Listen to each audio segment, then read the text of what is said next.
자,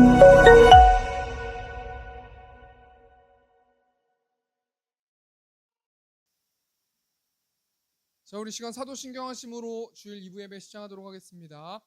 전능하사 천지를 만드신 하나님 아버지를 내가 믿사오며 그 외아들 우리 주 예수 그리스도를 믿사오니 이는 성령으로 잉태하사 동정녀 마리아에게 나시고 본디오 빌라도에게 고난을 받으사 십자가에 못 박혀 죽으시고 장사한 지 사흘 만에 죽은 자 가운데서 다시 살아나시며 하늘에 오르사 전능하신 하나님 우편에 앉아 계시다가 저리로서 산자와 죽은 자를 심판하러 오시리라. 성령을 믿사오며 거룩한 공예와 성도가 서로 교통하는 것과 죄를 사하여 주시는 것과 몸이 다시 사는 것과 영원히 사는 것을 믿사옵나이다. 아멘. 우리 시간 예수 이름 높이세 찬양했으면 좋겠습니다. 수많은 무리들 줄지어 그분을 보기 위해 따르네. 평범한 목수이신 그분 앞에 모든 무릎이 꿇어 경배하네. 모든 문제들 하나 죽음까지도 힘을 잃고 생명의 근원 되신 예수 이름 앞에 모든 권세들 굴복하네.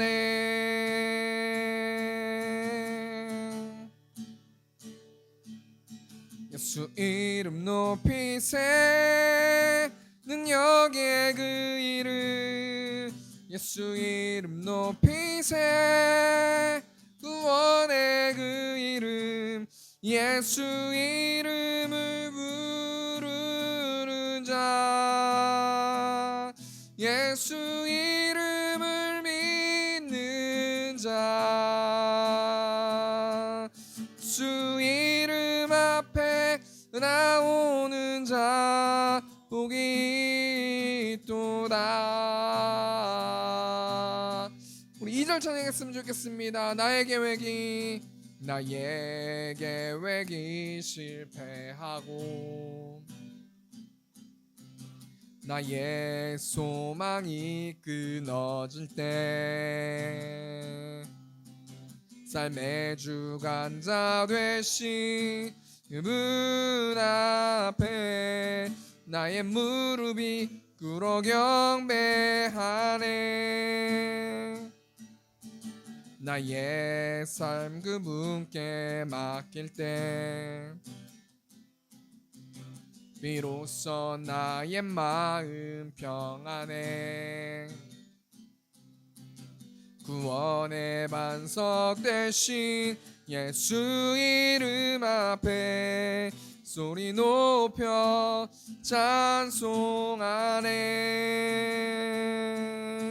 예수 이름 높이세 능력의 그 이름 예수 이름 높이세 구원의 그 이름 예수 이름을 부르는 자 예수 이름을 믿는 자 예수 이름 앞에 나오는 자 복이 있도다.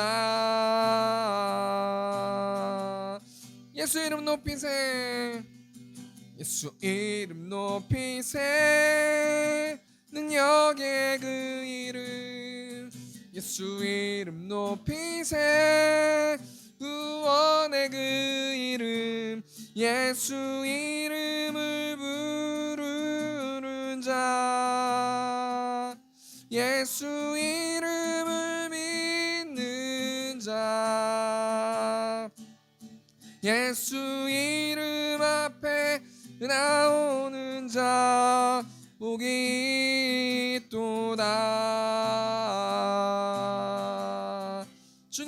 주님의 높고 위대하심을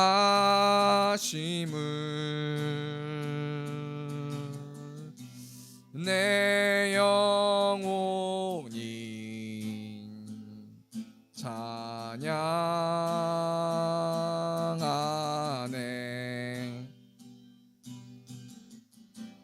주님의 높고 위대하심을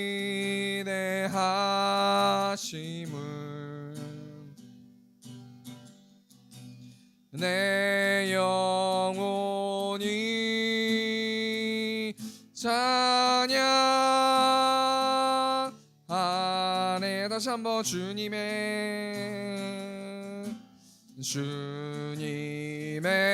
높고 위대하심을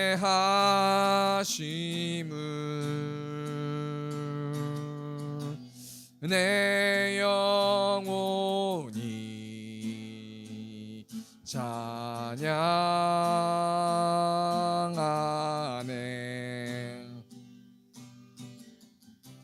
주님의 높고 위대하심을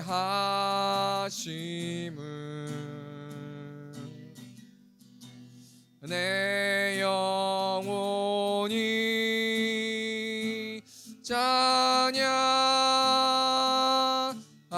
우리 마지막으로 주님의 높고 위대하신 주님의 높고 위대하심을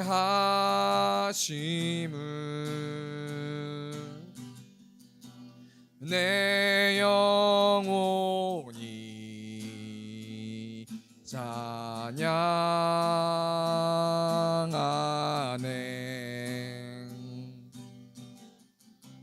주님의 높고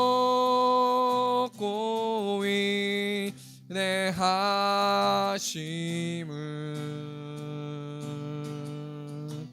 내 영혼이 찬양하네.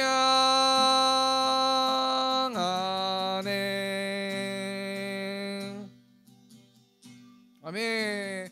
우리 시간 슬픈 마음 있는 사람, 슬픈 마음 있는 사람, 예수 이름 믿으며 영원토록 변함없는 기쁜 마음 얻으니 예수의 이름은 세상의 소망이요, 예수의 이름은 천국의 기쁨일세. 아멘. 거룩하신 주의 이름 너의 방패 삼으라.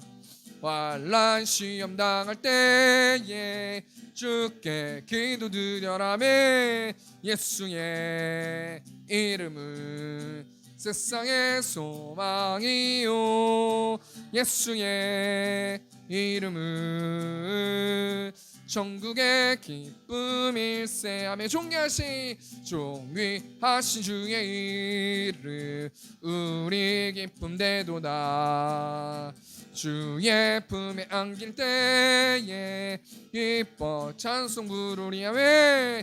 예수의 이름은 세상의 소망이요, 예수의 이름은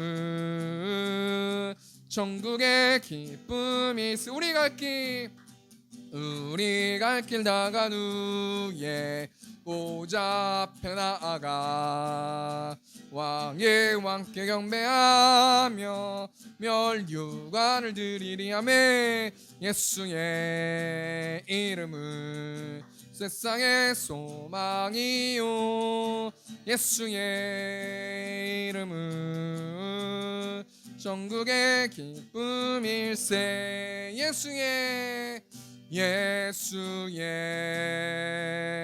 이름은 세상의 소망이요, 예수의 이름은 전국의 기쁨일세. 아멘. 예수의 이름은 세상의 소망이요. 예수의 이름은 전국의 기쁨일세. 예수의 이름은 세상의 소망이요. 아멘. 예수의 이름은 전국의 기쁨일세. 예수의 이름으로 나는 일어서리라. 주가 주신 능력으로 나는 일어서리라. 원수가 날 향해 와도 쓰러지지 않으리. 주가 주신 능력으로 주가 주신 능력으로 주가 주신 능력으로 일어서리. 우리 다시 한번 예수의 이름으로 예수의 이름으로 나는 일어서리라. 주가 주신 능력으로 나는 일어서리라. 원수가 날 향해 와도 쓰러지지 않으리. 주가 주신 능력으로 주가 주신 능력으로 주가 주신 능력으로 일어서리. 마음이 지쳐서 기도할 수 없고 눈물이 빗물처럼 흘러내릴 때 주님은 우리 연약함을 아시고 사랑으로 인도하시네.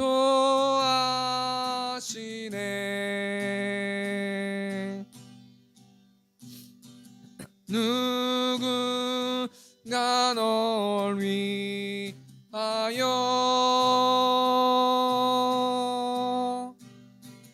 누군가 기도하네. 내가 홀로 외로워서 마음이 무너질 때 누군가 널 위해 기도하네. 2절입니다. 당신이 외로이 홀로 남았을 때 당신은 누구에게 위로를 얻나. 주님은 아시네. 당신의 마음을 쓰네. 홀로 이 잊지 못함을 조용히 그네 위에 조용히 그네 위에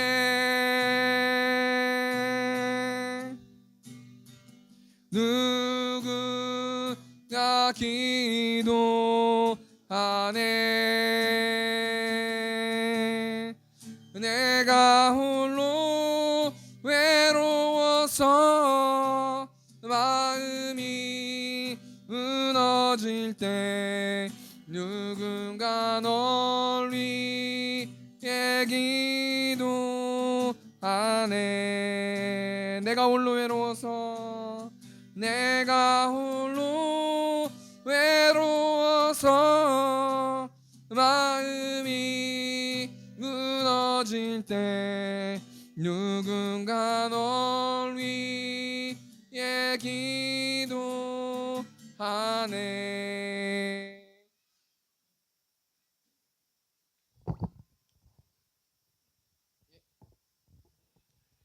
자, 우리 시간 성경 봉독하도록 하겠습니다. 오늘 보실 말씀 사도행전 21장 1절에서 13절 말씀입니다. 사도행전 21장 1절에서 13절 말씀 제가 봉독하겠습니다. 사도행전 21장 1절에서 13절 말씀입니다. 우리가 그들을 작별하고 배를 타고 바로 고수로 가서 이튿날 로도에 이르러 거기서부터 바라라로 가서 베니게로 건너가는 배를 만나서 타고 가다가 그브로를 바라보고 이를 왼편에 두고 수리아로 항해하여 두로에서 상륙하니 거기서 배의 짐을 풀려 함이러라. 제자들을 찾아 거기서 이레를 머물더니 그 제자들이 성령의 감동으로 바울더러 예루살렘에 들어가지 말라 하더라. 이 여러 날을 지낸 후 우리가 떠나갈새 그들이 다 그 처자와 함께 성문 밖까지 전송하거늘 우리가 바닷가에서 무릎을 꿇어 기도하고 서로 작별한 후 우리는 배에 오르고 그들은 집으로 돌아가니라. 두로를 떠나 항해를 다 마치고 돌레마이에 이르러 형제들에게 안부를 묻고 그들과 함께 하루를 있다가 이튿날 떠나 가해사라에 이르러 7 집사 중 하나인 전도자 빌립의 집에 들어가서 머무르니라. 그에게 딸 넷이 있으니 처녀로 예언하는 자라. 여러 날 머물러 있더니 아가보라 하는 한 선지자가 유대로부터 내려와 우리에게 와서 바울의 띠를 가져다가 자기 수족을 잡아매고 말하기를 성령이 말씀하시되 예루살렘에서 유대인들이 이같이 이 띠 임자를 결박하여 이방인의 손에 넘겨주리라 하거늘 우리가 그 말을 듣고 그곳 사람들과 더불어 바울에게 예루살렘으로 올라가지 말라 권하니 바울이 대답하되 여러분이 어찌하여 울어 내 마음을 상하게 하느냐. 나는 주 예수의 이름을 위하여 결박당할 뿐 아니라 예루살렘에서 죽을 것도 각오하였노라 하니 아멘. 우리 시간 347장 우리 시간 1절 찬송하시면서 헌금하는 시간 갖도록 하겠습니다. 허락하신 새 땅에 들어가려면 마음의 준비 다하여 힘써 일하세. 여호수아 본받아 앞으로 가세. 우리 거할 처소는 주님 품일세. 아멘. 우리 시간 광고하는 시간 갖도록 하겠습니다. 광고는 주보 뒷면에 있습니다. 세움교회를 세워주신 하나님을 찬양하며 이곳에서 예배하는 성도님들을 사랑하고 축복합니다. 매주 금요일 7시 30분에 금요 기도회가 있습니다. 우리 점심 식사 후에 우리 전교인이 다 전도했습니다. 이번 주는 사무엘하 말씀으로 성경 읽기가 진행됩니다. 참여 영적으로 무장하는 세움교회 성도님들 되셨으면 좋겠습니다. 우리 다음 주 기도는 박연주 사모님께서 기도해 주시겠습니다. 오늘 사도행전 21장 1절에서 13절 말씀 가지고 주 예수의 이름을 위하여 라는 제목을 가지고 하나님 말씀 나누도록 하겠습니다.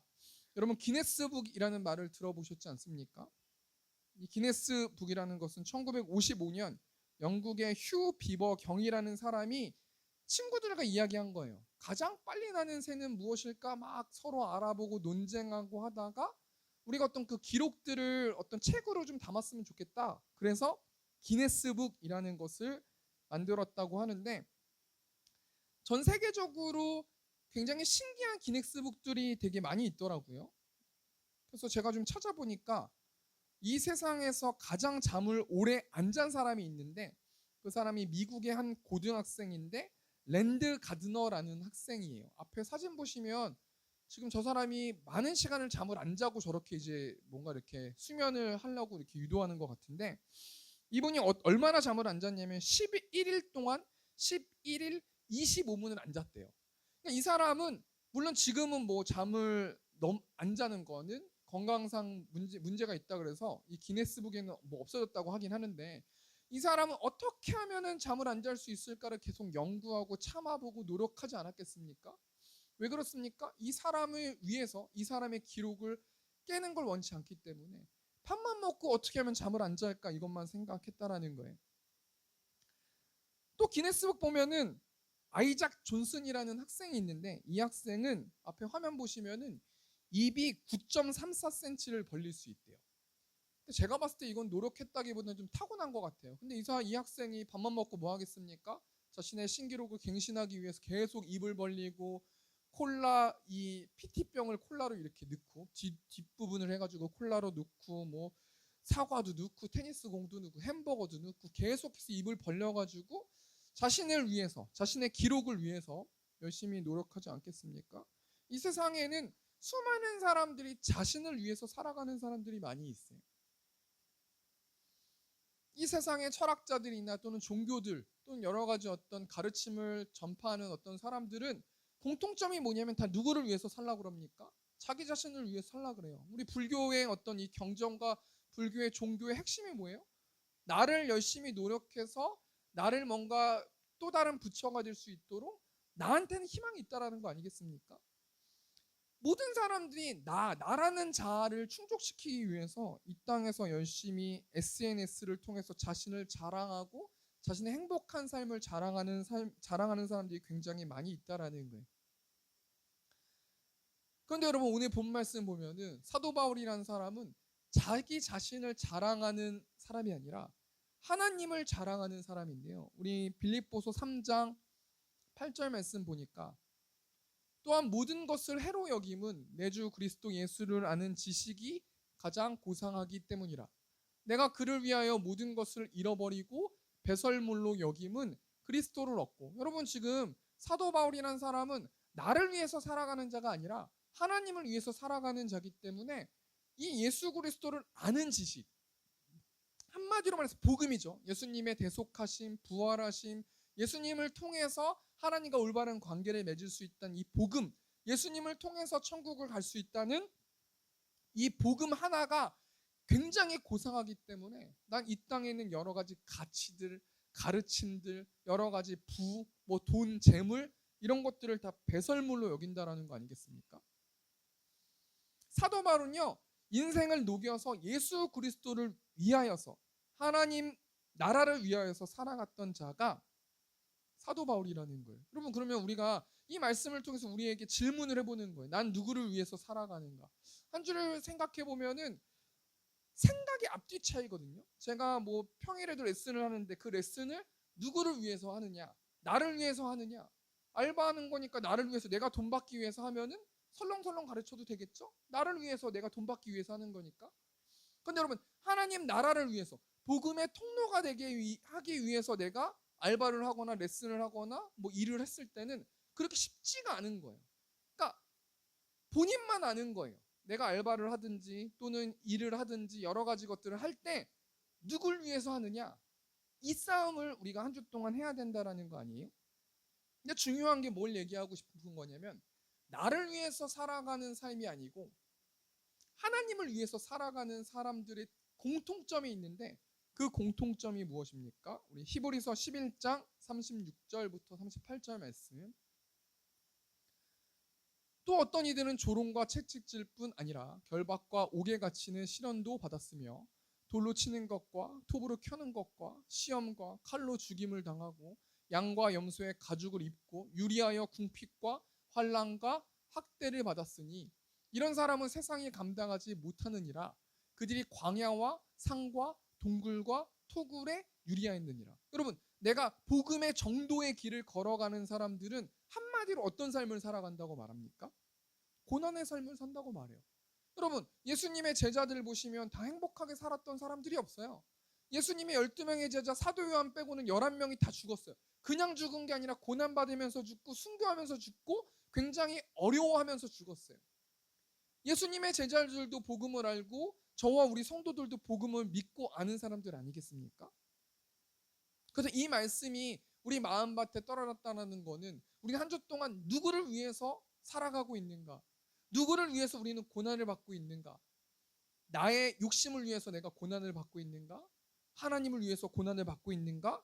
우리 한번 좀 생각해 보면서 나아갔으면 좋겠다라는 거 아니겠습니까? 그럼 여러분, 왜 예수님의 복음을 믿고 신뢰하고 전하는 사람들이 고난을 받으면서 살아가요? 한마디로 말하면 사단이 복음 전하는 것들을 싫어하기 때문에, 복음의 메시지를 전하는 것들을 싫어하기 때문에 복음을 소유하거나 복음을 전하는 사람은 고난을 받는다는 거예요.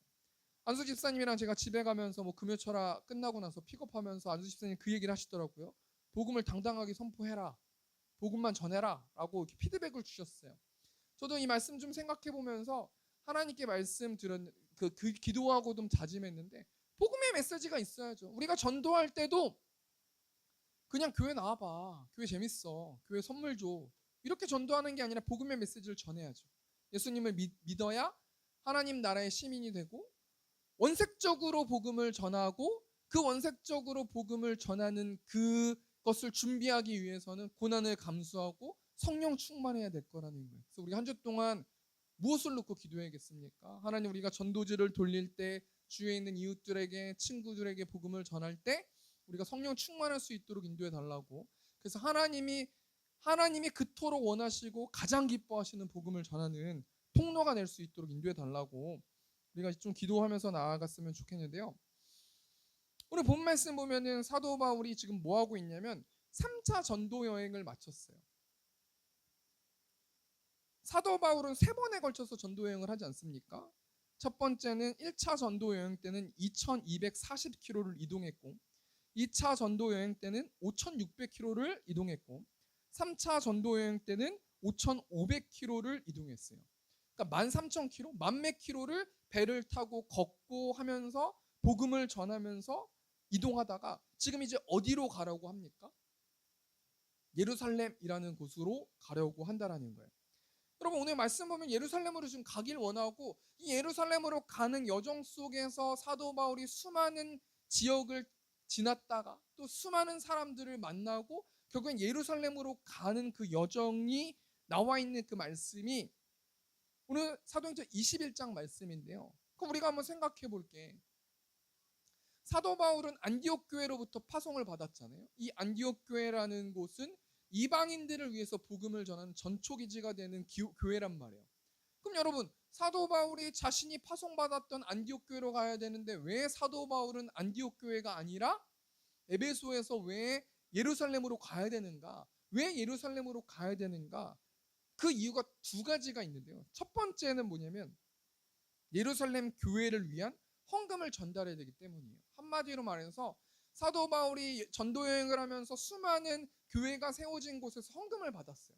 그 헌금을 예루살렘으로 전해야 되는데, 그 헌금을 왜 예루살렘으로 전해야 되는 거냐면 이방인들에게 받은 헌금을 예루살렘 교회, 원래 시초가 됐던 그 원래 원교회에 가서 헌금을 전달되고 그 헌금을 받았다라는 거는 이 예루살렘 교회에 있는 유대인들도 이방인들과 똑같이 이방인을 인정하면서 우리는 하나님 안에서 한 가족입니다라고 증거가 될 수 있는 거기 때문에 사도 바울은 수많은 어려움 속에서도 예루살렘 교회로 이방인들을 위한 그 이방인들이 거둔 헌금을 가지고 전달하기 위해서 예루살렘으로 가려고 했다라는 겁니다.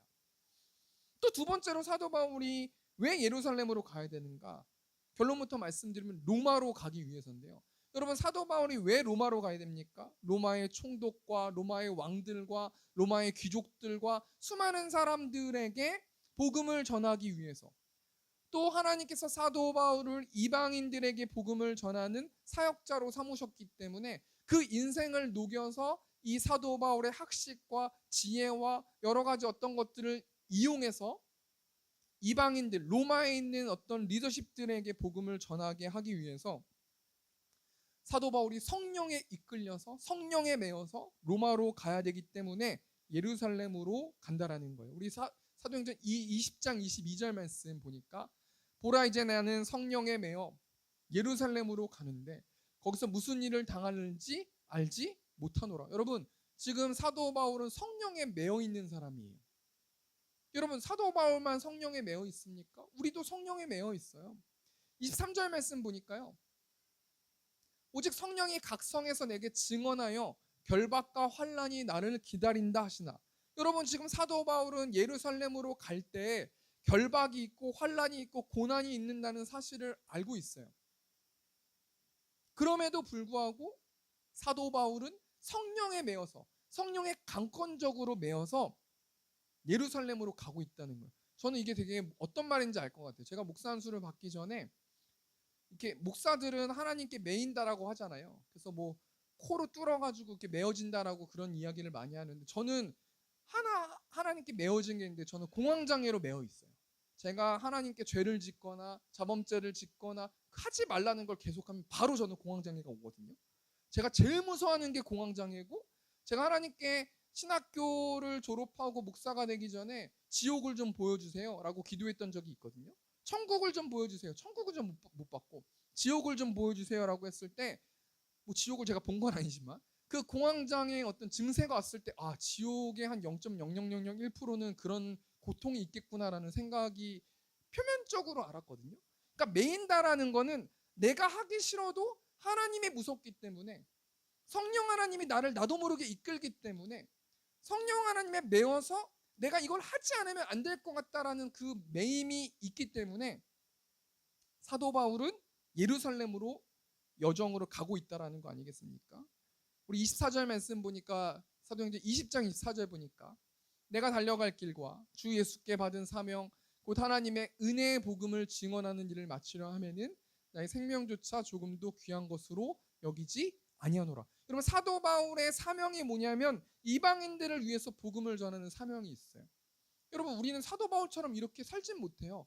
근데 여러분, 사도 바울만 사명이 있습니까? 전 아니라고 생각해요. 저도 목사로의 부르심을 받았고 어떤 분은 권사로, 어떤 분은 집사로, 어떤 분은 뭐 안수 집사로, 어떤 분은 복음 전하는 자로, 어떤 분은 교회에 봉사하는 자로 하나님께서 예수 그리스도가 머리된 공동체에 수많은 지체들을 주시지 않았습니까? 또 달란트들을 주시지 않았습니까?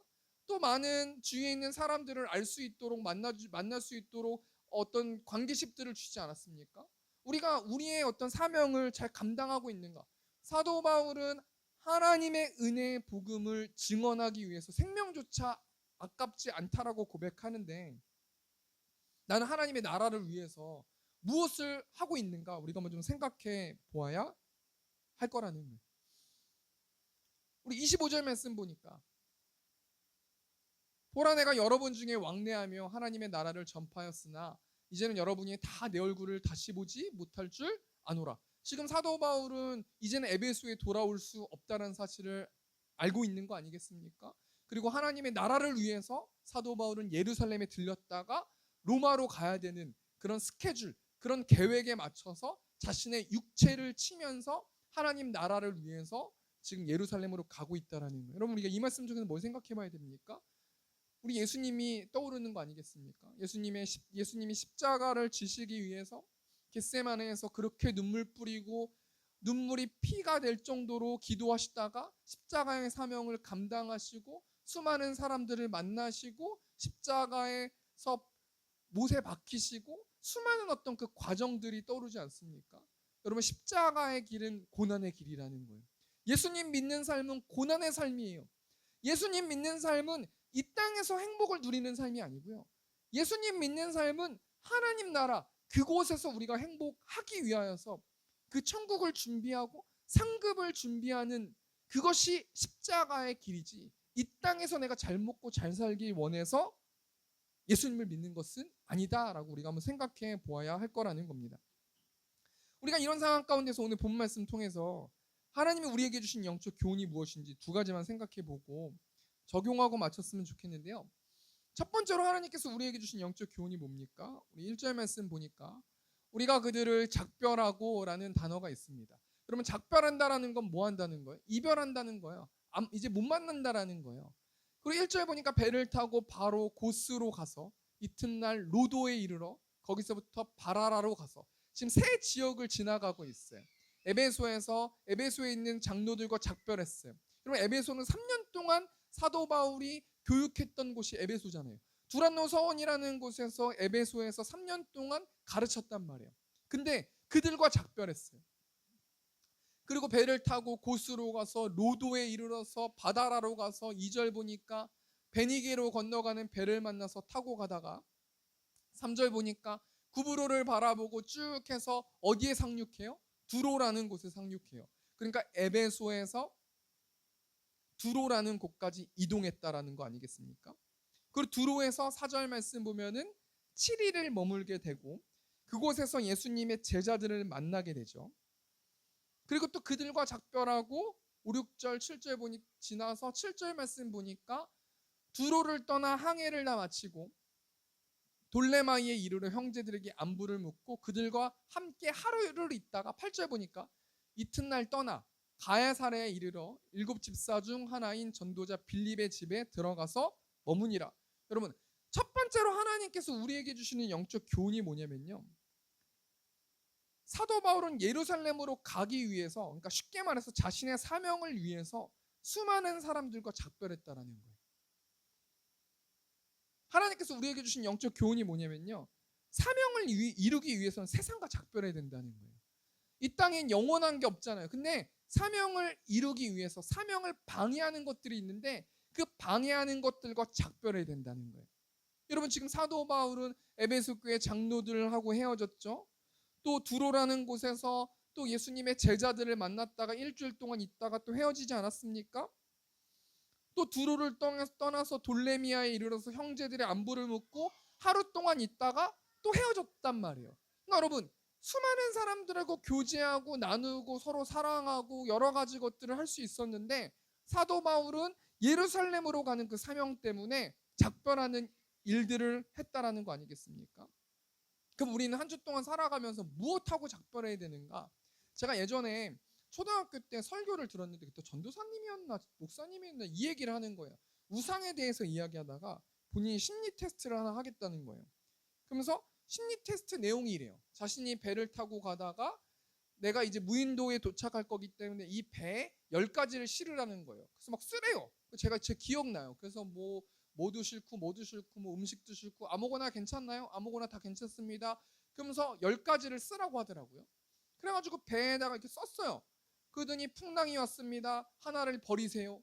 또 풍랑이 왔습니다. 또 하나를 버리세요. 그래가지고 9개를 다 버리게 하더라고요. 그때 어린 마음에 얼마나 진지했는지 진짜 그 버리기 싫어가지고 이거 버릴까 저거 버릴까 정말 진지했거든요. 그 마지막 하나 남았어요. 그러면서 그 전도사님인지 목사님인지 뭘 하시냐면 그 마지막 남아있는 그 하나가 너의 우상이 될 수 있는 확률이 높다라고 얘기를 하더라고요. 무슨 말입니까? 우리가 하나님의 사명을 감당하기 위해서 사도 바울이 사람들과 이별하면서 작별했던 것처럼 우리는 세상의 것하고 작별해야 돼요. 세상의 것을 이루면서 하나님 나라를 같이 이룰 수 없다는 거예요. 세상의 부도 함께 가고 사명도 함께 가고 세상에 있는 화목과 건강도 함께 가면서 하나님 나라도 함께 갈 수 없고 하나님 나라의 일은 고난의 길이고 힘든 일이기 때문에 이 세상 것하고 함께 갈 수 없다. 그렇기 때문에 그것과 작별해야 된다라고 말씀해 주시는 것입니다. 우리 첫 번째 되게 정리하니까요. 하나님께서 우리에게 주신 영적 교훈이 뭡니까? 사도 바울은 예루살렘에 가기 위해서 사람들과 작별했다는 거예요. 우리도 예루살렘에 가는 그 사명, 우리도 하나님 나라를 위해서 우리의 세상 것하고 작별해야 되는 게 있다라는 거예요. 안 좋은 습관이 될 수도 있고요. 내가 어떤 욕심이 될 수도 있고요. 우상이 될 수도 있고요. 그게 자녀가 될 수도 있고요. 돈이 될 수도 있고요. 세상이 될 수도 있고요. 함께 하나님 나라를 이룰 수 없기 때문에 그걸과 작별하라 라고 말씀해 주시는 것이 첫 번째 영적 교훈입니다. 두 번째로 하나님께서 우리에게 주신 영적 교훈이 뭔가? 사도 바울은 만나는 모든 사람들이 예루살렘에 가지 말라고 말해요. 우리 4절 말씀 보니까 제자들을 찾아 거기서 이레를 머물더니 두로에 이레를 7일 동안 머물렀다는 거예요. 그 제자들이 성령의 감동으로 바울더러 예루살렘에 들어가지 말라 하더라. 그럼 굉장히 아이러니한 게 있어요. 지금 사도 바울은 성령에 매어서 예루살렘에 가야 되는 거잖아요.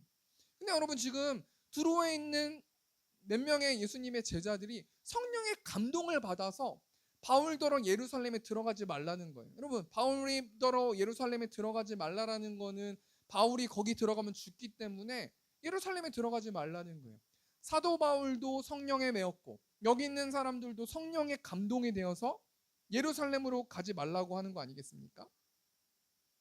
또 사도 바울이 예루살렘으로 가는 여정 속에서 10절, 11절, 12절 말씀 보니까 여러 날 머물러 있더니 아가보라는 한 선지자가 유대로부터 내려와 어디로 내려왔냐면 빌립이 있는 빌립 집사님과 빌립 집사님의 딸들이 있는 곳으로 내려왔다는 거예요. 11절 보니까 우리에게 와서 바울의 띠를 가져다가 자기 수족을 잡아매고 말하기를 성령이 말씀하실 때 예루살렘에서 유대인들이 이같이 이 띠 임자를 결박하여 이방인의 손에 넘겨주리라 하거늘 12절 보니까 우리가 그 말을 듣고 그곳 사람들과 더불어 바울에게 예루살렘으로 올라가지 말라 권하니 여러분 지금 아가보라는 어떤 이 선지자의 말을 듣고 빌립 집사님 딸 또는 이 아가보의 선지자 모두가 지금 만나는 사람마다 사도 바울더러 예루살렘으로 올라가지 말라고 말하는 것 아니겠습니까? 여러분 이 말씀 통해서 우리가 하나님께서 우리에게 주신 영적 교훈이 뭡니까? 성령님 하나님의 말씀을 어떻게 분별하라는 거예요. 뭐 이게 거창하게 말하면 예언의 말씀일 수도 있고 또는 뭐 꿈을 해석하는 말씀일 수도 있고 하나님께서 주신 말씀을 해석하는 말씀일 수도 있는데요. 제가 가만히 자료를 찾아보고 묵상해보고 기도해보면서 생각해보니까 하나님께서 우리에게 주시는 영적 교훈이 뭐냐면 그 내용이 공동체를 위한 것인지를 생각하면서 분별해야 돼요. 여러분 사도 바울은 공동체를 위해서 지금 예루살렘으로 올라가는 것 아니겠습니까? 어떤 공동체를 위함입니까? 이방인들에게 헌금을 가지고 예루살렘 교회를 갔을 때 예루살렘 교회 유대인들 성도들과 이방인들 성도들이 하나 되는 그 공동체적인 어떤 그 유익을 위해서 예루살렘으로 가는 거예요.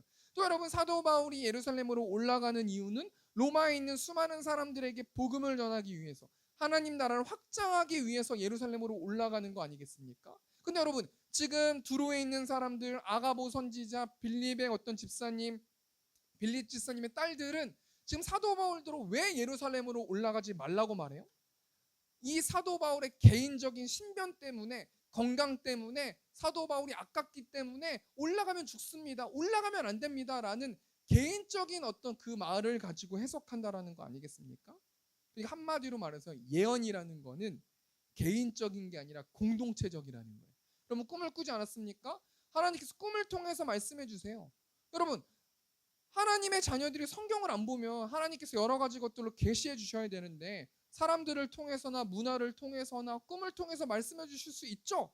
전 말씀해 주실 수 있다고 믿어요. 근데 그 꿈을 해석을 할 때 그 해석이 내 개인적인 유익이 있는 건가? 우리 가족의 유익이 있는 건가로 해석하면 안 된다는 거예요. 그 꿈의 해석이 공동체적으로 하나님 나라를 위해서 교회를 위해서 어떤 유익이 있는가라는 것을 혼자 생각하는 것이 아니라 여러 명이 같이 분별해야 된다는 거예요. 우리 고린도전서 14장 29절 말씀 보니까 예언하는 자는 둘이나 셋이나 말하고 다른 이들은 분별할 것이요. 예언하는 사람이 따로 있다는 거예요. 몇몇에 있는 사람들이 예언하는 은사를 주셨기 때문에 예언하는 은사는 있어요. 예언은 있단 말이에요.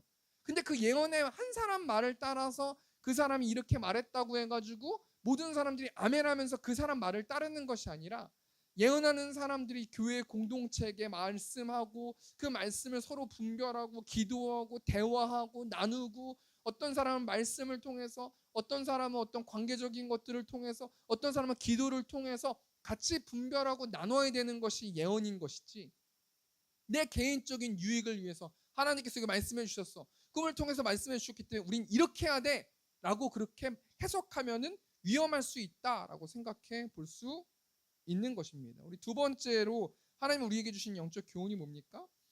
예루살렘으로 가는 여정 속에서 많은 사람들이 성령에 매어 예루살렘에 가는 사도 바울의 행동을 반대해요. 올라가지 말란 얘기예요.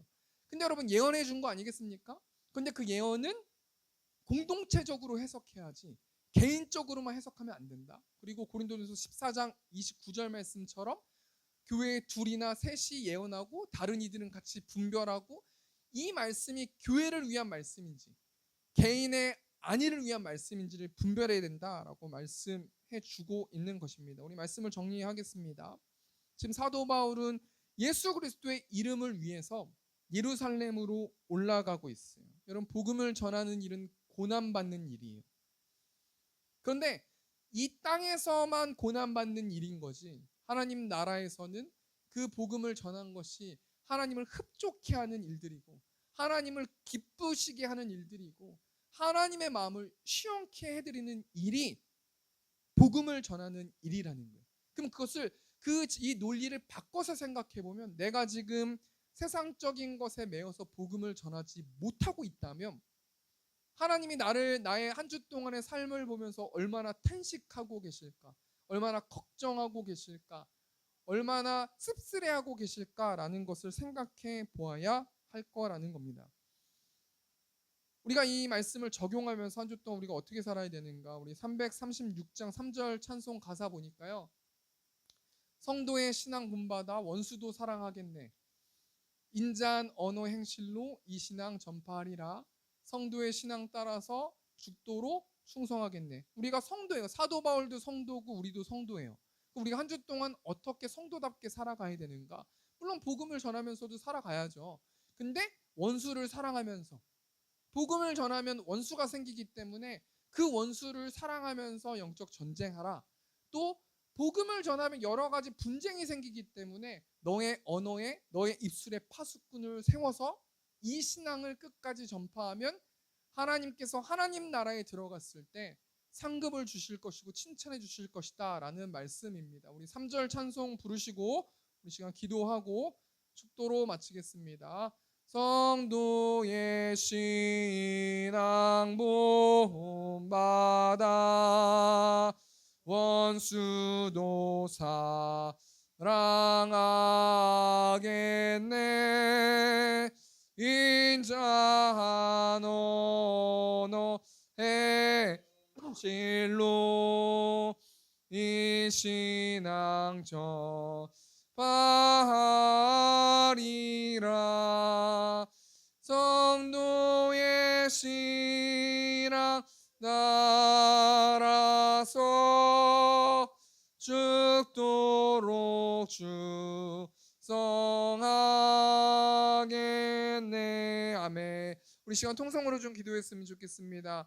하나님, 세상 것하고 작별하는 저와 우리 세움교회 성도들 될 수 있도록 하나님 붙들어 주시고, 우리가 세상의 여러 가지 가치들을 분별함을 통하여서 하나님 나라를 확장하는 데 우리를 사용시켜 달라고 우리 시간 주어 맺고 통성으로 기도하겠습니다. 주여, 은혜가 풍성하신 하나님, 또 하나님 사도행전 21장 말씀 가지고 하나님 사명에 대해서, 우리가 우리에게 주신 달란트에 대해서, 하나님 복음 전함에 대해서 하나님 말씀해 주셔서 하나님 감사합니다.